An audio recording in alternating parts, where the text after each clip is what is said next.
Fog War est un jeu de stratégie asymétrique en 1 contre 1 avec des mécaniques de programmation et de deck building. Le jeu a pour ambition d'offrir les mêmes sensations que des jeux tels que Age of Empires ou Warcraft.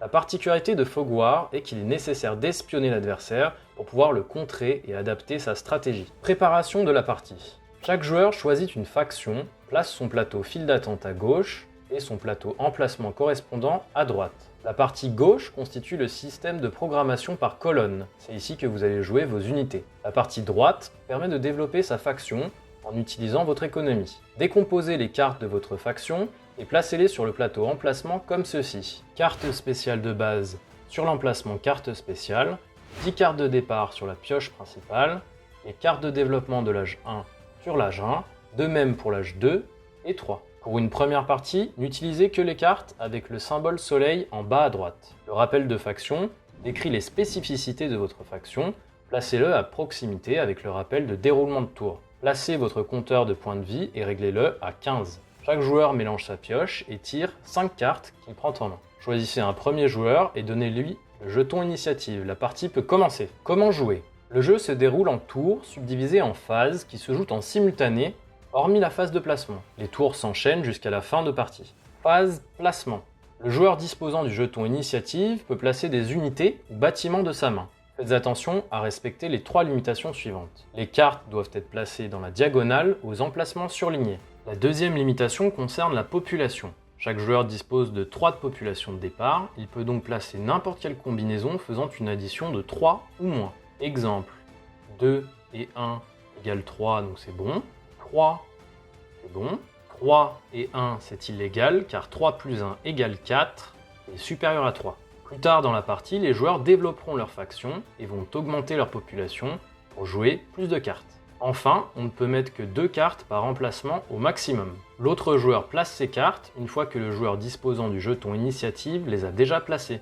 Phase d'avancée. Simultanément, les joueurs avancent toutes leurs cartes du plateau au fil d'attente d'une ligne vers le champ de bataille. Phase résolution. Les cartes entrant sur le champ de bataille prennent effet. Fog War se distingue car les cartes unités ont une puissance qui dépend du nombre de tours qu'elles mettent à arriver en jeu, c'est-à-dire de la colonne où elles sont jouées. Exemple, une carte jouée en colonne 1 arrivera en jeu ce tour, mais sa puissance sera faible, tandis qu'une carte jouée en colonne 3 arrivera plus tard, mais sa puissance sera forte. Pendant cette phase, on peut également jouer des cartes artefacts de notre main. Vous avez remarqué que les cartes sont placées face cachée. Il faudra ainsi espionner l'adversaire pour pouvoir adapter notre jeu. Les oiseaux de base sont une façon d'espionner une carte adverse. Comptabilisez l'attaque d'un joueur et déduisez la défense de son adversaire. Si ce résultat est supérieur à 0, le joueur répartit les blessures parmi les cibles disponibles, comme les points de vie. Enfin, chaque joueur gagne de l'or correspondant aux effets présents en jeu. Phase entretien. Chaque joueur place ses cartes du champ de bataille disposant du symbole croix dans sa défausse respective. Les cartes spéciales font exception à cette règle et sont replacées dans la pile de cartes spéciales. Échangez le jeton initiative. Vous pouvez défausser autant de cartes de votre main que vous le voulez. Piochez à nouveau jusqu'à avoir 5 cartes en main. Si toutefois votre pioche est vide, cela révèle la mention recrutement et déclenche immédiatement une phase spéciale de recrutement pour ce joueur. Phase de recrutement. Votre adversaire reçoit autant d'or que votre âge le plus haut débloqué, 1, 2 ou 3 or.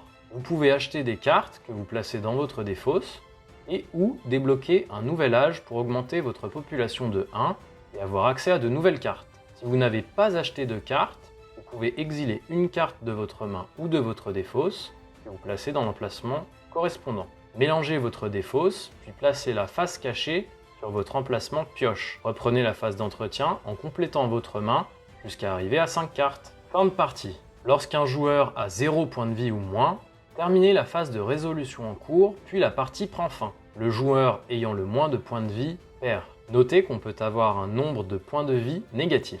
Exemple de tour. Placement. Alexandre a le jeton initiatif. Il joue un colporteur en 3 et utilise ainsi toute sa population. Coralie répond avec 2 attaques rapides. Elle ne consomme que 2 populations. Avancée.